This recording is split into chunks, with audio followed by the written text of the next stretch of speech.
In this module, we will discuss the conventions used to identify the carbons के carbon atoms को जो उसके अंदर प्रेजेंट है अमाइनो एसिड में, उसको हम कैसे आइडेंटिफाई करते हैं कि ये 1 नंबर है, 2 नंबर है या अल्फ़ा बीटा गैमा है।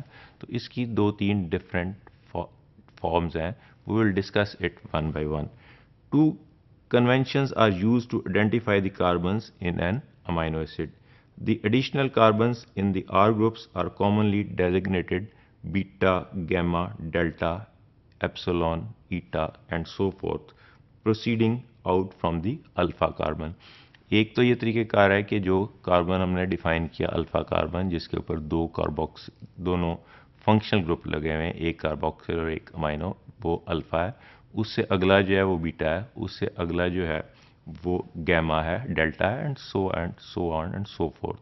इसी तरह कार्बन एटम्स जो है वो 1 2 3 4 भी जो है वो भी डिफाइन हो सकते हैं, नंबरिंग हो सकती है। So we will discuss these conventions for identifying the carbon atoms in the particular amino acid. This is the diagrammatic presentation of the structure of the lysine. इसमें we have discussed this is the alpha carbon.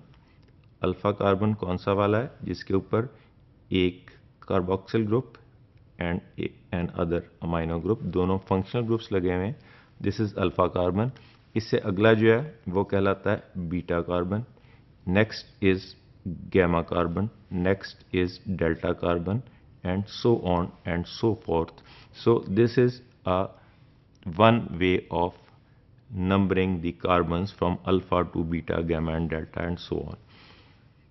And we will discuss the other way of numbering, which is 1 2 3 and 4. For most other organic molecules, carbon atoms are simply numbered from one end, giving highest priority C1 to the carbon with substituent containing the atom of highest atomic number. इसका क्या मतलब है कि C1 हम इसमें 1 2 3 4 5 simply हम number कर देंगे। C1 किसको कहेंगे, जिसके साथ सब्स्टिट्यूएंट जो अटैचमेंट है जो एटम्स की, जिसका हाईएस्ट एटॉमिक नंबर है, उसको हम C1 देंगे। जैसे in case of carboxyl group COO जहाँ पे अटैच है, तो ऑक्सीजन का एटॉमिक नंबर 8 है। तो जहाँ एटॉमिक नंबर ऑक्सीजन का 8 होगा उसको कार्बन एटम नंबर 1 कहेंगे। Within this letter convention the carboxyl carbon of amino acid would be C1 and the alpha carbon becomes the C2। ये कैसे हो जाएगा कि हमने कहा है कि जिसका कार्बन जिसके ऊपर सब्स्टिट्यूएंट, हमने कहा है कि जिस कार्बन के ऊपर एटॉमिक नंबर उसके साथ जो एटम लगे हुए हैं उनका एटॉमिक नंबर सबसे ज़्यादा है, उसको हम कार्बन एटम नंबर 1 कहेंगे। In case of carbon atom number 1 the atomic number of 1 oxygen is 8 plus 8, तो इसका 16 जो है वो एटॉमिक नंबर है। जो सब्स्टिट्यूएंट इसके साथ कार्बन के साथ जो अटैच्ड ग्रुप्स हैं, जो एटम्स हैं, वो जिसका सबसे ज़्यादा एटॉमिक नंबर है उसको हम कार्बन एटम नंबर 1 कहेंगे। जबकि अगर हम कार्बन एटम नंबर 2 पे देखेंगे तो यहाँ हाइड्रोजन लगा हुआ है जिसका एटॉमिक नंबर 1 है। इसी तरह नाइट्रोजन का एटॉमिक नंबर 7 है। तो ये इन दोनों को मिला के भी 16 के बराबर नहीं होता।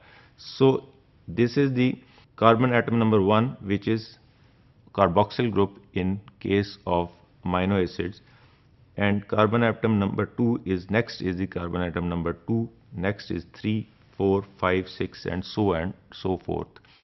तो इसमें डिफरेंस क्या हुआ with the previous convention of the alpha beta numbering, कि यहाँ कार्बन एटम नंबर 2 जो अल्फा है ये कार्बन एटम नंबर 2 बन गया। जबकि हमने प्रीवियस कन्वेंशन ऑफ नंबरिंग में ये देखा था कि हम शुरू कर रहे हैं carbon atom number 1, in other words जो है वो कहलाता है अल्फ़ा। अल्फ़ा से हम शुरू कर रहे हैं, अल्फ़ा बीटा, जबकि कार्बोक्सिल ग्रुप वाले कार्बन एटम को हम डिसरिगार्ड कर देते हैं। जबकि 1 2 3 की नंबरिंग में हम स्टार्ट करेंगे कार्बोक्सिल से, उसको कार्बन एटम नंबर 1 देंगे, उसके अगले को 2 देंगे, नेक्स्ट को 3 देंगे, next is 4, 5, 6 and so on. So the carbon which is having the alpha carbon atom having the both carboxyl and amino group becomes in this case the second carbon. In some cases such as amino acids with heterocyclic R groups such as histidine, histidine में एक heterocyclic R group और heterocyclic structure होता है. The Greek lettering system is ambiguous and the numbering convention is therefore used. ये इसमें heterocyclic group में 2-3 different types की जो हैं वो arrangements हैं. One is the numbering is from the clockwise and other is anti-clockwise. So we will not discuss in detail in this module the numbering of this heterocyclic groups as in histidine molecules. This is a structure of histidine. We can see here that it has a heterocyclic group, but heterocyclic groups में numbering different तरीके से होती है. So this is beyond the scope of this course. For branched amino acid side chains, equivalent carbons are given numbers after Greek letters, such as leucine as delta 1 and delta 2 carbon. इसके नीचे 2 branches बनी हुई हैं जिसको हम carbon atom delta 1 और delta 2 कह देंगे. वी कैन सी अगर हम इसकी नंबरिंग करें तो this is the alpha carbon, this is the beta carbon, this is the gamma carbon. अब ये दोनों एक जैसे कार्बन आ गए तो एक को हम डेल्टा 1 कहेंगे और दूसरे को डेल्टा 2 कह देंगे.